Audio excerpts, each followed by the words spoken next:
Salut à tous, la team OL, Thomas Show pour Lyon Fan TV. Très heureux les gars de vous retrouver pour une nouvelle vidéo.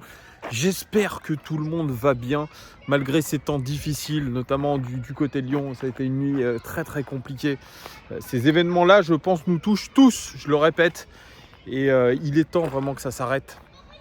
J'ai vu que les South Winners de Marseille, le groupe de supporters avait demandé officiellement par communiqué que les violences s'arrêtent tout de suite et que la destruction de la ville de Marseille s'arrête. Ça serait peut-être bien aussi que les groupes de supporters de Lyon fassent la même chose. Peut-être ça n'a aucun intérêt, aucune portée, mais au moins il y aurait quelque chose de fait. Bref, moi j'ai trouvé que c'était pas mal ce qu'avaient fait les South Winners. Bref, j'espère que sinon vous allez bien, que vous avez démarré votre mois de juillet de la meilleure des façons. Bonnes vacances pour ceux qui sont en vacances. Moi, je le suis. Donc là, ça fait plaisir. On va quitter un petit peu la région lyonnaise pour se retrouver sur mon lieu de villégiature. Donc, je vous ferai des vidéos OL Daily Mercato et compagnie sur mon lieu de vacances. Désolé, il y a un petit peu de bruit parce que je suis dans un parc et il y a beaucoup d'enfants. Comme il fait beau, c'est les vacances, c'est le moment de fêter pour les enfants le début des vacances. Avant toute chose, n'hésitez pas à vous abonner, très important. Abonnez-vous, mettez un pouce, un petit commentaire, ça fait toujours plaisir pour ces vidéos OL Daily Mercato. Je vous donne l'actualité du Mercato, pas en temps réel, mais quasiment, puisque dès qu'il y a une actualité, je vous trouve un petit peu de temps pour faire une vidéo et puis pour parler de cette actu lyonnaise qui va faire rage parce que l'OL va commencer officiellement sa saison dès le 6 juillet parce qu'il y a la préparation qui commence. Donc là, c'est le grand bas de combat. Il y a ce mercato qui bat son plein. Malheureusement, pour l'instant, pas de départ notable à l'Olympique lyonnais. Il y a les retours de prêt. Ça aussi, il va falloir s'en occuper, je pense. Et d'ailleurs, Mathieu Louis-Jean et son équipe sont, je pense, à pied d'œuvre pour essayer de trouver des solutions. Et puis, dans le sens des arrivées, on va essayer de faire ce qu'on peut. En tout cas, il y a des rumeurs. Il y a des rumeurs et je vais en parler aujourd'hui. C'est Foot Mercato qui relaie, je pense, des médias espagnols. Romain Fèvre, d'ailleurs, qui est en prêt du côté de Lorient. Qui n'est pas heureux à l'Olympique lyonnais, qui avait fait des pieds et des mains pour quitter l'OL à l'hiver, pour pouvoir gagner du temps de jeu, récupérer un petit peu sa joie de vivre. Il est parti du côté de Lorient et ça s'est très bien passé. Et pour preuve, c'est qu'il a beaucoup de prétendants. Il a des prétendants en Allemagne, il a des prétendants en Angleterre, il a des prétendants aussi en Espagne. Et c'est cette rumeur dont je vais vous parler tout de suite. Romain Fèvre, pourtant, il a plutôt dans sa tête l'envie de rester à Lorient. L'OL en réclame entre 12 et 15 millions d'euros. On va voir si ça se fait, mais en tout cas, Lorient serait prêt à faire un effort considérable puisque ce serait le plus gros transfert de son histoire. Donc c'est pour vous dire, ils sont motivés, ils sont contents de lui. Mais un autre club pourrait rentrer dans la danse. Concernant Romain Fèvre, il s'agit du FC Séville, récent champion d'Europe, vainqueur de la Ligue Europa. Et ils auraient une belle proposition à faire à l'Olympique lyonnais qui nous arrangerait. Parce que alors, les deux clubs ont on va dire des liquidités assez limitées, ont un budget assez limité. FC Séville est en difficulté financière malgré leur Coupe d'Europe. L'OL, eh bien, c'est un petit peu pareil. On ne sait pas en tout cas quel est l'état exact des finances du club. Et la proposition, eh bien, elle satisferait les deux parties. Et même le joueur serait intéressé. Alors, je vous la fais parce que c'est un petit peu confus ce que je vous raconte. Romain Fèvre, ce que propose le FC Séville, c'est 8 millions d'euros, plus Gonzalo Montiel, l'Argentin, champion du monde, arrière droit. Et l'OL se dit, tiens, on cherche de l'expérience pour pouvoir concurrencer Saïd Koumbedi.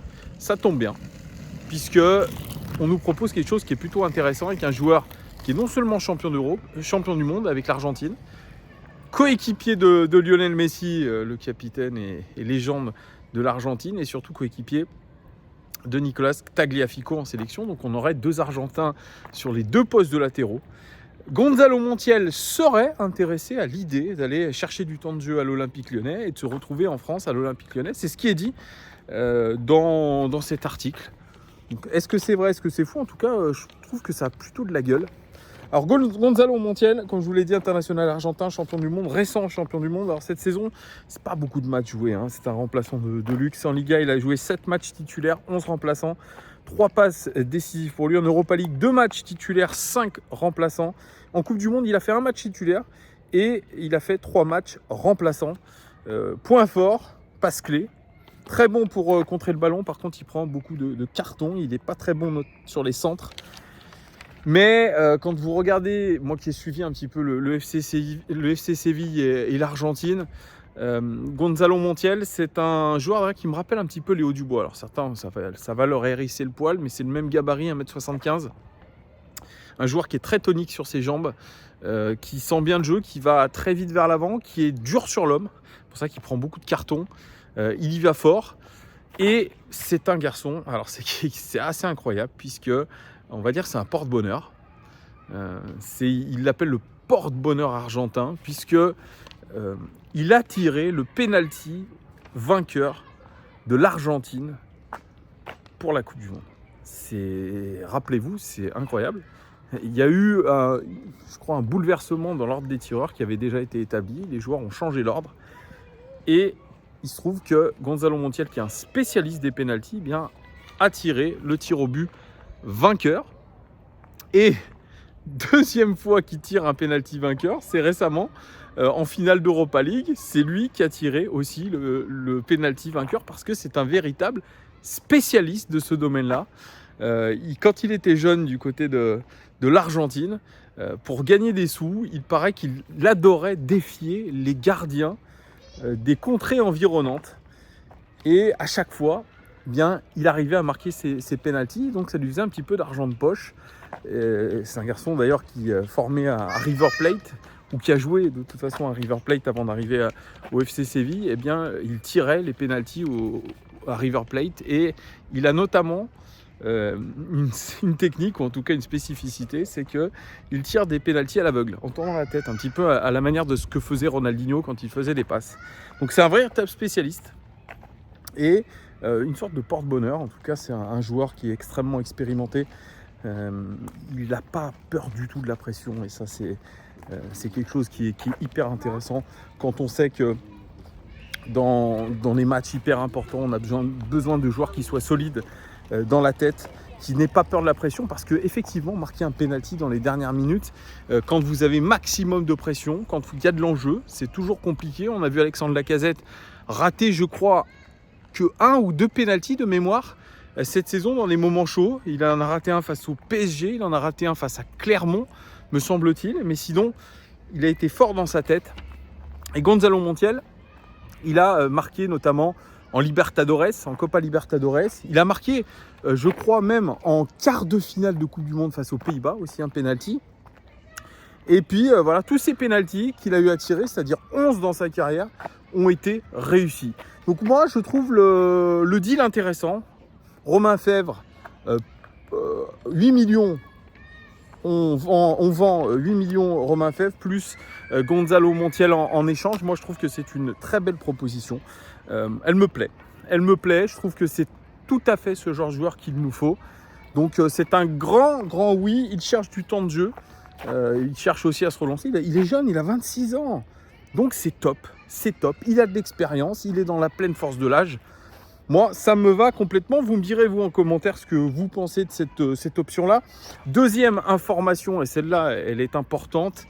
Bradley Barcola a signé avec l'agence de Jorge Mendes, l'agent de Cristiano Ronaldo, l'agent historique de Cristiano Ronaldo. Donc il est dans une écurie énormissime, Bradley Barcola. On dit souvent que quand on change d'agent ou d'écurie, c'est souvent pour ensuite partir dans un très gros club, négocier avec des très gros clubs. Et Bradley Barcola, il est en train d'exploser, notamment au championnat d'Europe U21, où il a marqué 2 buts, il a marqué récemment. Il est en train de prendre un niveau. Bradley Barcola, alors bien sûr, il faut qu'il confirme. Il n'a même pas une saison au plus haut niveau, ça c'est sûr.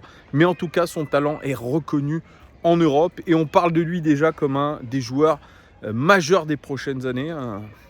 Donc c'est pour ça que Jorge Mendes a voulu l'avoir dans son écurie. Il vient de signer. Et Fabrizio Romano, dans la foulée, le spécialiste italien du marché des transferts, le journaliste italien Fabrizio Romano, a parlé tout de suite d'un intérêt majeur du RB Leipzig, qui est intéressé aussi par Castello Luqueba, et du Paris Saint-Germain. Il y a un gros intérêt quand même. Voilà. L'OL va tout faire pour le garder, mais ça va être compliqué. Lui, récemment, dans une interview à l'équipe, il a dit « Je ne vois pas pourquoi je partirais ». Je pense qu'il est sincère quand il dit ça. C'est un joueur vraiment qui aime l'OL, qui a envie de faire une saison complète, qui a envie de prendre du temps de jeu. Mais d'un autre côté, il y a la réalité économique des choses et il n'est pas le seul décideur. S'il y a une offre, je dirais entre 25 et 25 millions d'euros, je pense qu'il part. C'est malheureux à dire, mais c'est comme ça. Et puis voilà, il change d'agent. Quand vous changez d'agent, vous prévoyez d'aller dans un gros club. Donc il peut dire je ne vois pas pourquoi je voudrais partir. Et puis voilà, il y a quand même des signes qui ne trompent pas. Fabrizio Romano, il est toujours très informé. Et qu'ils disent aujourd'hui que des clubs sont très chauds sur Bradley Barcola, eh bien c'est pas extrêmement positif. Ça va être une bataille de tous les instants pour garder, je pense, Bradley Barcola, Ryan Cherki et Castello Luqueba. On va voir ce qui va se passer dans les prochaines semaines, voire prochains jours. Ça va se jouer, je pense, plus ou moins rapidement, mais en tout cas, on devrait être fixé quand même assez vite. Voilà, on verra. Vous me direz aussi en commentaire ce que vous pensez du fait que Bradley Barcola soit convoité. Vous me direz tout ça en commentaire. Et puis, dernière info. Désolé, il y a un petit peu de bruit. Je suis en extérieur, donc il y a du bruit. Désolé, je sais que ça fait des interférences pour ceux qui écoutent, notamment dans leurs écouteurs. Dernière information, celle-là, elle est assez marrante. Claudio Cassapa, qui est adjoint de Laurent Blanc et qui est adjoint à l'Olympique Lyonnais, entraîneur depuis diplôme, je crois, depuis 2016, qui a connu tous les échecs de l'OL, qui est pour moi responsable d'une partie de ces échecs. Et en tout cas qui sait pourquoi on a autant échoué, puisqu'il est resté. C'est le fonctionnaire de l'Olympique lyonnais. Il a un poste à vie. Et cette information m'a vraiment surpris, puisque il devient à partir d'aujourd'hui le nouvel entraîneur intérimaire de Botafogo. Botafogo, club brésilien de la Galaxy Eagle Football, premier de son championnat, il faut le dire, premier du championnat brésilien, qui vient de perdre son entraîneur Luis Castro, qui est parti à Al Nasser, le club de Cristiano Ronaldo. Donc Cassapa est une solution en interne chez Eagle et qui montre toute la stratégie de John Textor. Donc il va aller entraîner Raphaël et Marsal à Botafogo. Première expérience d'entraîneur numéro 1, principal pour Claudio Cassapa. Écoutez, c'est une très bonne nouvelle, mais l'OL a communiqué dans la foulée que c'était uniquement temporaire dans l'attente de trouver un entraîneur principal à Botafogo. Donc dès qu'il aura fini sa mission, il reviendra dans le staff de l'Olympique Lyonnais de Laurent Blanc. Donc on verra tout ça, on suivra ça avec attention. Voilà, vous me direz aussi, vous commenterez un petit peu cette information qui est assez drôle. Voilà, c'est chouette pour lui, et moi je souhaite toujours que Claudio Cassapa s'en aille du club. Voilà, ça suffit. Lui, il représente aussi les échecs, et s'accrocher comme ça, comme une moule à son rocher, eh bien ce n'est pas forcément très bon. Je ne connais pas la personne, il est sympathique probablement, mais voilà, on a besoin de changement aussi, et que Claudio Cassapa aille à Botafogo de manière temporaire, c'est déjà pas mal. Voilà les gons, ce que je pouvais vous dire. Merci en tout cas de votre fidélité. N'hésitez pas à commenter, puis on se tient au jus s'il y a de nouvelles infos mercato. À très vite les gons. Ciao.